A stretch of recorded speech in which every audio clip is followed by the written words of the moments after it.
வணக்கம்.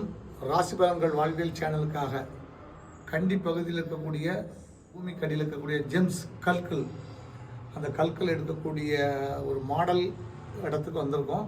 அந்த கல் எப்படி தான் எடுத்தாங்க, அதோடைய அமைப்பு எப்படி எடுத்தாங்கன்னு பார்த்துட்டு அதை ஃபினிஷிங்காக கழுவி எப்படி போகிறாங்க.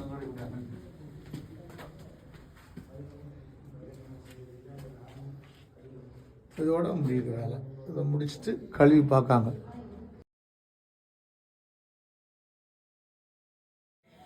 வணக்கம். ராசி பலன்கள் வாழ்வியல் சேனலுக்காக நாம் போடக்கூடிய ராசிக்கல் மற்றும் அனைத்து கல் வகைகளும் எவ்வாறு இயற்கையில் பூமியிலிருந்து எடுக்கப்படுவது என்பதை பாருங்கள். மேலும் ஒவ்வொரு கல்லும் எவ்வளவு கஷ்டப்பட்டு தொழிலாளர்களால் எடுக்கப்பட்டு பின்னர் பட்டை தீட்டப்பட்டு தான் நம் கைக்கு வருகிறது. அதை தெளிவாக பாருங்கள். இலங்கையில் ரத்னபுரி என்ற இடத்தில் இந்த சுரங்கம், அந்த ரத்னபுரியை சுற்றி நிறைய இடங்களில் உள்ளது. கல் எடுக்கும் முறை